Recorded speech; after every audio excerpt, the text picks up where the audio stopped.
वाहिगुरु जी का खालसा श्री वाहिगुरु जी की फतेह।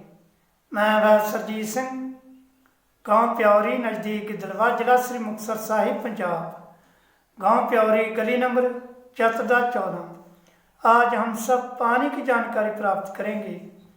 जैसे संस्कृत भाषा में पानिया सलिलम क्या जाता है, और हिंदी भाषा में पानी जल क्या जाता है, और फारसी भाषा में आब कहा जाता है, और अरबी भाषा में माया कहा जाता है। ये जो पानी होता है श्रेष्ठ गुणकारी होता है और शीतल होता है। जैसे त्रिषा रोग, प्यास लगना, हिचकी, हिका रोग, वामन, उल्टी, इन रोगों का शमन करता है। और पानी जो होता है जैसे जलन, शरीर दाह रोग और प्यास लगना, तृषा, जैसे कि मनुष्य जो होता है और अत्यधिक गर्मी महसूस करता हो, और ये जो पानी होता है अमृत के समान सर्व प्राणियों का जीवन होता है। ये जो पानी होता है मूर्छा, बेहोशी, शर्म, थकावट और तृप्ति जनक होता है और बलकारक होता है। ये जो पानी होता है श्रेष्ठ गुणकारी होता है और शरीर के लिए अतीव गुणकारी होता है।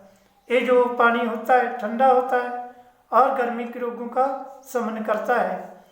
जैसे श्रावण भाद्रपद वर्षा ऋतु और श्रावण और भाद्रपद, इन महीनों में वर्षा पड़ती है और वर्षा का जल अत्यधिक श्रेष्ठ गुणकारी होता है और दिव्य होता है और गर्मी के सभी रोगों का शमन करता है और श्रेष्ठ पवित्र होता है।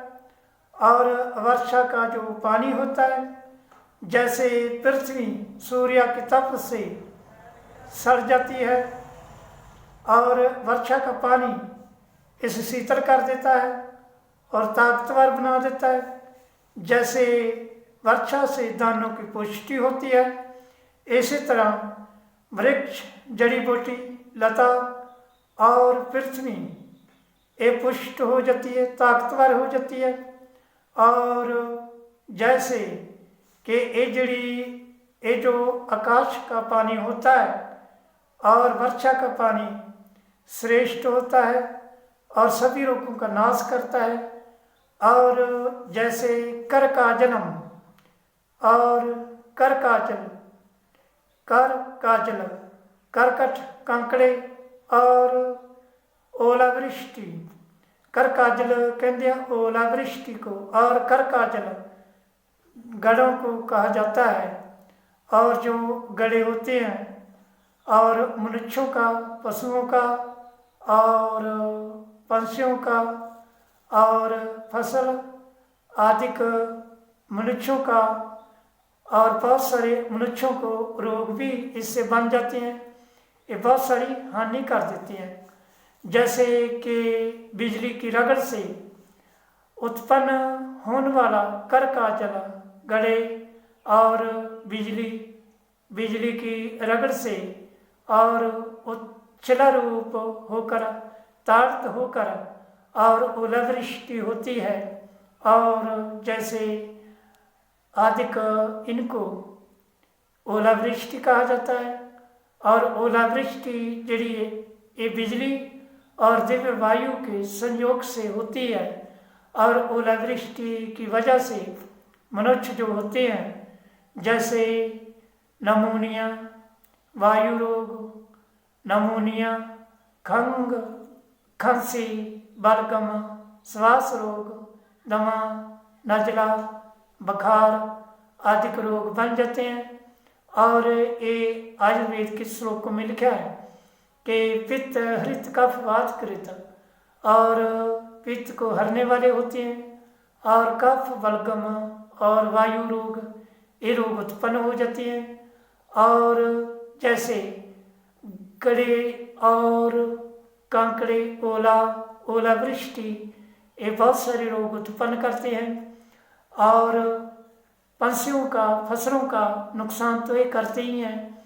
जैसे कि आयुर्वेद के श्लोकों में लिखा है, कर्काजम जलम वृक्षम विच्छदंच गुरु शीतरम धारणम शीतलम चांदर पित्त हृत कफवात कृत। और ये जो ओलावृष्टि होती है, कर्काजम गड़े और ओला, ये जो रोग लाते हैं, जैसे कि कर्काजम जलम वृक्षम, शरीर को वृक्ष कर देते हैं, वृक्षम कर्काजम जलम वृक्षम शीतलम, और शीतल होते हैं कर्काजम वृक्षम शीतलम च गुरु शीतलम। इस तरह के एक गुरु पारी होते हैं। और वृक्षम वृक्षता, फोड़े फुंसी, जख्म आदि रोग इनके संयोग से हो जाते हैं।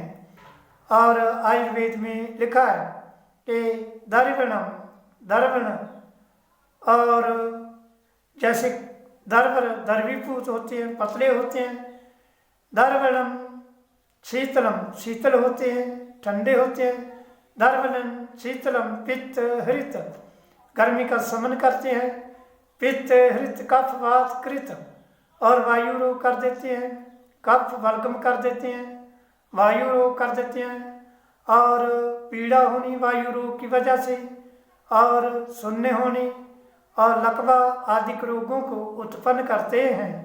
ये जो ओलावृष्टि है ये भयानक हानिकारक होता है, और इससे बचने के लिए मनुष्य को जैसे फाल्गुन चैत्र इन महीनों का ये वर्षा इस तरह की होती है, जैसे ओलावृष्टि। अधिक जानकारी के लिए 85 599 मेरे चैनल को सब्सक्राइब कर लीजिए।